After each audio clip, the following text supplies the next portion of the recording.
I'm a big fan of Futurama. I've watched every single episode of the show and every movie, although there might have been one movie I haven't seen. I don't remember. But yeah, I've seen Bender's Big Score. I saw that weird one with the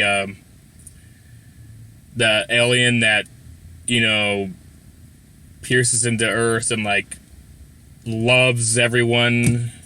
And there was this other one I saw that I don't seem to remember that much. But I've seen every episode of Futurama. It sucks that it got canceled twice. But you know what? As a fan of Futurama, I would like to watch this Looper video talking about the real story behind Futurama's cancellation. Come join me.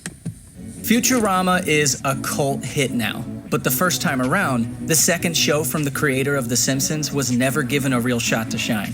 Matt Groening became a true force in television animation after creating The Simpsons, which has aired an astonishing 600-plus episodes on Fox since premiering 30 years ago in 1989. I think at some point you gotta let it rest, in the late Simpsons. 90s, with The Simpsons having become a cultural phenomenon, Fox began to express interest in a new show from Groening. He came back to Fox with the show that would eventually become Futurama. Shut up and take my money! It should have been a surefire hit. Instead, though, Groening says that Fox seemingly never really wanted Futurama to succeed, and even sabotaged their own show rather than let Groening have another hit. During an interview with Mother Jones, Groening had some not-so-great things to say about working with Fox execs in Hollywood. You can't believe what babies people are. It's really like being in junior high school. What? Groening even said that Fox executives weren't fans of The Simpsons either, revealing you can't expect people to behave in their own best interest. It's in Fox's best interest for this show to be a success, but they'd rather mess with the show and have them fail than allow creators independence and let them succeed. They don't like The Simpsons at Fox. So, how did this affect Futurama?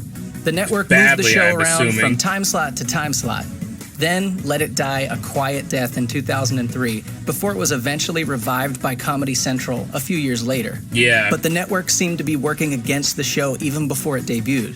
When Futurama was originally coming down the pike, Groening wanted Futurama to air at 8:30 p.m. on Sundays, directly after The Simpsons and ahead of The X-Files, in order to give the show the best chance to find a large audience. This seemed like a no-brainer, but Fox disagreed. For whatever reason, choosing instead to show only 2 episodes of Futurama in the Sunday night lineup before moving the series to a much less desirable Tuesday night time slot. By the time the second season of Futurama came around, Fox moved the show back to the 8:30 p.m. Sunday spot in which the first 2 episodes aired.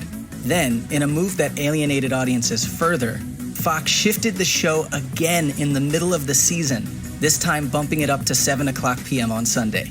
And irregularly timed sporting events, which were a huge moneymaker for Fox, made it even harder to anticipate when Futurama would air each week. This up-and-down scheduling had another disappointing consequence. Fox held on to episodes of Futurama made for the 3rd and 4th seasons and reserved them for a 5th season that didn't even end up airing on the network. Fox never formally canceled Futurama, not in the way that television series are usually axed nowadays. The network simply stopped purchasing new episodes of Futurama, and the series went out of production ahead of the fall 2003 broadcast season. At least I still have my self-respect. A couple years later, though, Comedy Central picked up Futurama. The series lasted another 3 seasons on the network before it ended in 2013, proving Groening right and Fox wrong. In a 2003 interview with the Calgary Sun, Groening offered his candid thoughts on the situation. The people at Fox didn't ever support the show, and it wasn't to their taste, and in my opinion, they're out of their minds. But they don't like The Simpsons either. The idea of a TV show that they haven't gotten their greasy fingers all over creatively drives them nuts. That's why almost everything else is so lousy. We won the Emmy for Best Animated Show, and I didn't even get a begrudging phone call from anyone at Fox. That's a dark company that they can't even make a fake phone call. Jeez, that's Tell brutal. them how you really feel, Matt. Bite my colossal metal ass! Ultimately, though, Groening got the last laugh. Futurama became a cult classic hit on a different network. The Simpsons continues to run to this day, and his show at Netflix, Disenchantment, scored a 2nd and 3rd season in late 2018. You know what they say, living well is the best revenge. Check out one of our newest videos right here. Living well is the best revenge. That's a good... I never thought about that. I actually never heard that saying before, but that's a good saying. I like that. Living well is the best revenge. All right. Well, now I know... Wow, I actually had no idea that making shows on Fox was that much of a hassle. If only streaming services were a thing back when Futurama was new. At least Futurama is available on Hulu now, so that's cool. But yeah, I've always loved the show. I remember when it first came out. I was watching it when it first came out, although I didn't get to see it very much, and I think it had to do with the weird scheduling issue.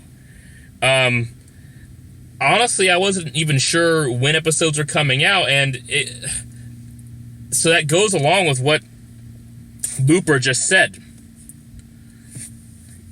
perfectly. It's too bad.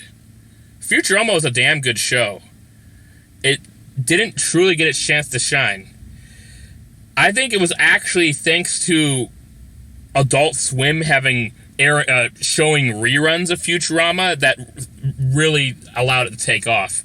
Because back in the 2000s, back in the mid 2000s, streaming services were still not that prevalent. Netflix was still mostly DVD shipped. It was still mostly a DVD distributing company. I think they were just starting a streaming service like in 2006 or something, and Hulu came along a little bit later. So back then, streaming services weren't as much of a thing. I don't even think Adult Swim actually showed episodes on their website either. It was just on, Cartoon Network late nights in the Adult Swim time slot. Yeah, back then I watched Adult Swim a lot. I was just turning into an adult in 2006. And yeah, there were a lot of episodes of Futurama showing up on Adult Swim. And I think that actually really helped gain it some huge popularity, which is why Comedy Central bought the rights to the show, and then new episodes aired, and that's awesome. I love that they aired new episodes. And now I love that on Hulu you can binge watch the entire series, which I have done. Honestly, Futurama is a much better show than The Simpsons. Now don't get me wrong, The Simpsons during the 90s was amazing. I watched that show all the time back when I was a kid in the 90s. But nowadays, it just isn't as enjoyable to watch. I'll still watch new episodes on Hulu. I'll give it a chance, but it just doesn't have the same charm as the old episodes did. It doesn't have the same heart. And it's not as funny. There are funny jokes in the new episodes. Don't get me wrong. New episodes of The Simpsons aren't as awful as people say they are, but I kind of get where they're coming from. They just don't hold a candle to the old episodes. Futurama never had that problem.